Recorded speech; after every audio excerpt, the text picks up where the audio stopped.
Now, chapter 24, Profit and Loss, exercise 24.2. In the last video, we have learned about 24.1 exercise and we have solved all examples from this exercise. Now, 24.2, the first example is, Joe bought 400 eggs for rupees 2000. During transport, 50 eggs fell down and broke. He sold the rest of the eggs at rupees 6 each. What profit did he make? Okay, उदाहरण आपण नीट समजून घेऊया. जो bought 400 eggs for rupees 2000. म्हणजे जोने 400 eggs हे 2000 रुपीजला आणलेत. So that is the CP. During transport 50 eggs fell down and broke. त्या ट्रान्सपोर्टेशन मध्ये 50 eggs त्याचे ब्रोक झालेत. Then he sold rest of the eggs. उरलेले सगळे त्याने अंडी विकली आहेत ऍट रुपीज 6 इच. म्हणजे 6 रुपयाला एक याप्रमाणे उरलेली अंडी विकली. What profit did he make? तर त्याला किती प्रॉफिट झालाय? So first, bought 400 eggs for rupees 2000. So CP is 400 eggs साठी किती आहे? Rupees 2000. Okay. During transport 50 eggs fell down. So 400 minus 50, 350 eggs हे काय झालेत? रिमेन राहिलेत. ओके. जर 400 eggs मधले 50 eggs गेले, आता त्याच्याकडे किती eggs राहिलेत? 350 eggs. ओके. मग त्याने काय केलं? ही sold the rest of the eggs. That means he sold the 350 eggs at rupees 6 इच. त्याने 1 रुपयाला 6 रुपयाला 1 या पद्धतीने त्याने हे eggs आता विकले आहेत. किती? 350 eggs विकले. मग आता आपण त्याची एसपी काढून घेणार, म्हणजे सेलिंग प्राइस काढून घेणार. Selling price is 350 total eggs into 6, कारण 6 रुपयाला एक एग या पद्धतीने त्याने विकले. So 350 into 6 is equal to 6 0 जा 0, 6 5 जा 30, 6 3 जा 18 plus 3 21. So here is 2100 rupees is a SP. CP is 2000 rupees. SP is 2100 rupees. Which amount is bigger? SP is bigger. So SP is greater or bigger than CP. So there is a profit. Hence write down the formula of profit. Profit is equal to SP minus CP. SP is 2100 minus CP is 2000 is equal to 2100 मधनं 2000 गेलेत, किती उरतात? 100 रुपये. So profit is rupees 100. तर किती रुपये profit झाला आहे? 100 रुपये त्याला प्रॉफिट झालेला आहे. Okay. Now the next example, fourth example from 24.2. Magan Shaikh sold 52 liters of milk for rupees 2184 and earned a profit of rupees 364. Find the CP, that means cost price of milk per liter. Example असं आहे, मगन शेठ हा 52 litre दूध विकायचा for rupees 2184 ला. And earn a profit, तो नफा कमवायचा त्याच्यामध्ये 364 रुपीज एवढा नफा त्याला 52 लिटर दूध विकल्यानंतर व्हायचा. Find the cost price of milk per litre. तर एका लिटरची कॉस्ट प्राइस किती असं त्यांनी आपल्याला विचारलंय. So first write down the given things. SP आपल्याला दिली आहे. SP is rupees 2184 for 52 liters of milk. आपल्याला एसपी जी दिली आहे ती 52 लिटर मिल्कची दिलेली आहे, जी 2184 रुपीज आहे. ओके. प्रॉफिटही आपल्याला दिला आहे. So profit is rupees 364. Okay. आता प्रॉफिट आपल्याला दिला आहे आणि एसपी आपल्याकडे आहे. यावरून आपल्याला सीपी काढता येईल. We have given 2 things and we have to find out the third thing. So आपल्याला सूत्र माहित आहे, profit is equal to SP minus CP. Substitute the value that profit is ₹364 is equal to SP is 2184 minus CP. आपण सूत्रात किमती घातल्या. Profit आहे 364, SP आहे 2184 आणि त्याच्यातनं आपल्याला सीपी मायनस त्या ठिकाणी करायची. सो आपल्याला सीपी काढायची आहे. CP is equal to 2184 minus 364. 2184 मधनं प्रॉफिट वजा केला की आपल्याला कॉस्ट प्राइस मिळणार आहे.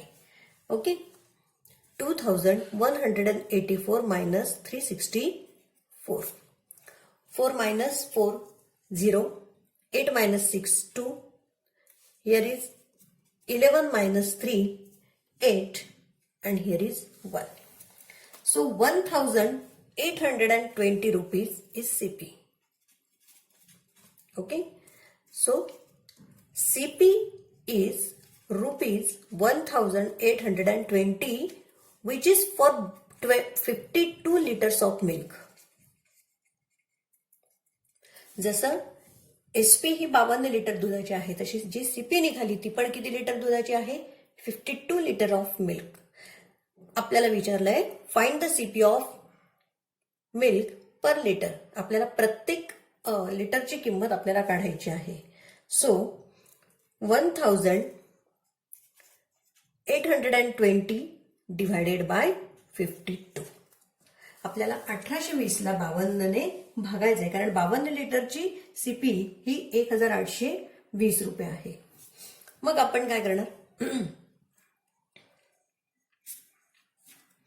1820 डिवायडेड बाय 52. यासाठी आपण 52चा एक पाढा आपल्याला पण करता आला पाहिजे. तुम्हाला मी मागच्या व्हिडिओमध्ये पण सांगितलं की आपण एक छोटासा पाढा या ठिकाणी पटकन तयार करणार आहोत. 52 2 झा 104 इथपर्यंत तर येतं आपल्याला.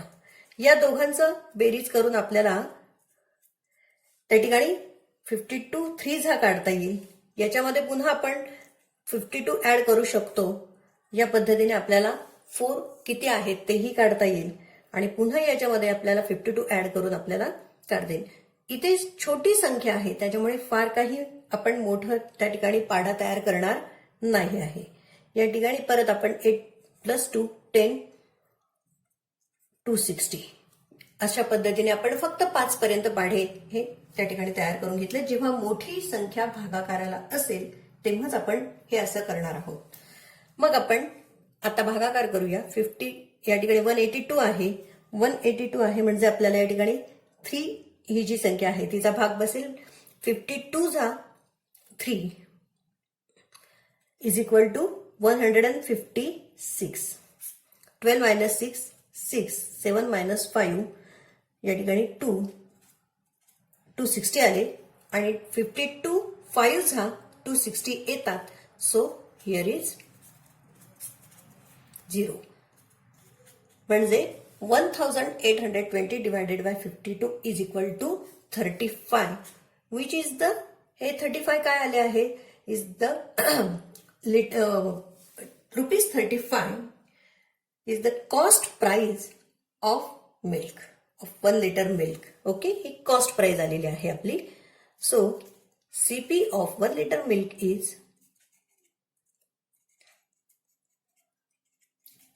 ₹35. 1 लिटर दुधाची किंमत किती आली आहे? खरेदी किंमत विचारली त्यांनी आपल्याला, सीपी विचारली, is ₹35. Okay, next example. 7th example from 24.2. Example is Rohit purchased 3 dozen pencils at the rate of ₹3.5 per pencil. He sold all the pencils for ₹150. Did he make a profit or incur a loss? How much? उदाहरणामध्ये आपल्याला असं दिलंय, Rohit purchased, पुन्हा तो शब्द आलाय, that is the CP. Rohit purchased 3 dozen of pencils. किती dozen pencils?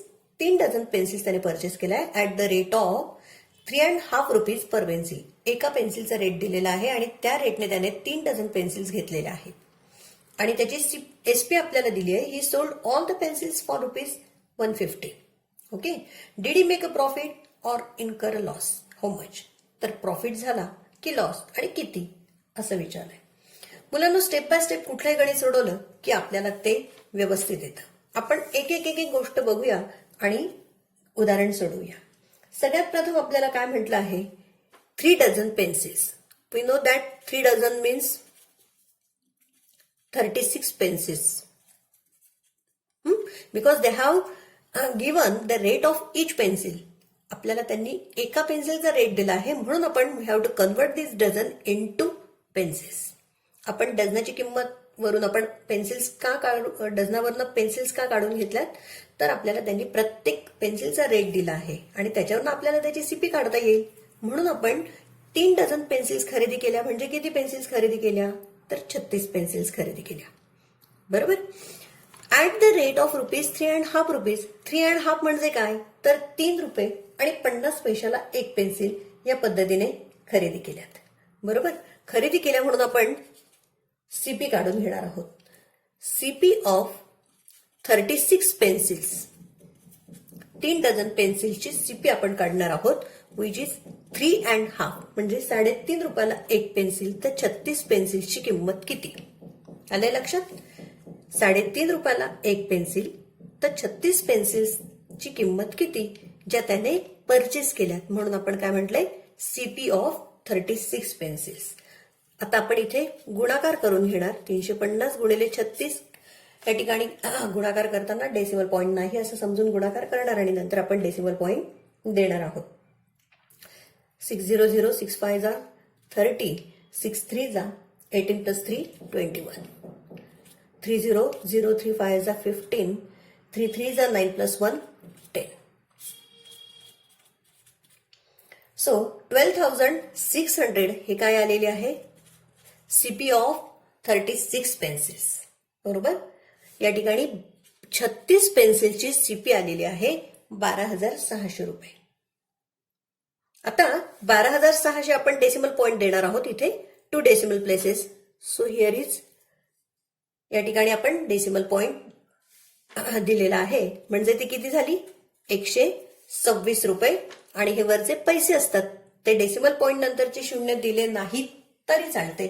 So CP is 126 rupees. Okay. आता 126 रुपीज ही सीपी झाली आणि एसपी त्यांनी म्हटलं आहे किती? 150. बरोबर. So SP of 3 dozen pencils और SP of 36 pencils is rupees 150. बरोबर. सीपी आहे, एसपी आहे. Which amount is greater? SP is greater. So there is a profit. SP is greater than CP, hence there is a profit. We know the formula. Profit is equal to SP minus CP. 150 minus 126 is equal to, या ठिकाणी आपण 150 मधनं 126 वजा करूया. 10 minus 6 4. Here is 4 minus 2 24. So profit is rupees 24. Okay. किती रुपये profit झालेला आहे त्याला? तर 24 रुपये प्रॉफिट हा रोहितला झालेला आहे. Okay. Next example. 9th example is which of the following statement is true? The statements as they have given 4 statements and which statement is true we have to find out. First statement, पहिलं विधान असं आहे, if cost price is greater than selling price, there is a profit. If SP is greater than CP, there is a loss. Third one is, if SP is less than CP, then there is a profit. And fourth one is, if CP is less than SP, there is a profit. Which statement is true? Now, let's explain the first statement. If cost price is greater than SP, cost price म्हणजे CP. CP ही SP पेक्षा मोठी असेल तर profit होतो का? नाही. त्या ठिकाणी if CP is greater than SP then there is a loss. So first statement is wrong. Second statement, if SP is greater than CP there is a loss. आता सांगितलं, जर एसपी मोठी असेल तर प्रॉफिट होतो, लॉस होत नाही. If SP is greater than CP, जर एसपी ही सीपी पेक्षा मोठी असेल तर प्रॉफिट होतो, there is a profit. So second statement is false. Third one is if SP is less than CP there is a profit. आपण तेच बघणार आहोत. एसपी ही छोटी असेल सीपी पेक्षा, म्हणजेच काय, CP is greater than SP. जर खरेदी किंमत किंवा सीपी ही मोठी असेल तर तिथे लॉस होतो. इथे म्हटलंय there is a profit. So हे पण स्टेटमेंट फॉल्स आहे. Okay. Fourth one is if CP is less than SP there is a profit. खरेदी किंमत ही विक्रीच्या किमतीपेक्षा छोटी असेल तर तिथे प्रॉफिट होतो. म्हणजे विक्रीची किंमत जास्त असेल तर काय होतो, प्रॉफिट होतो. So fourth statement is the correct answer. Okay. अशा पद्धतीने आपण 24.2 मधले पण एक्झाम्पल्स बघितले आहेत. हेही एक्झाम्पल्स तुम्ही तुमच्या वहीमध्ये सॉल्व्ह करायचे आहेत. याचबरोबर अशीच याच टाईपची काही आणखी उदाहरणं आहेत, तीही वहीमध्ये लिहायची आहेत. So write down all these examples in your maths notebook. Also solve the another remaining examples in your maths notebooks.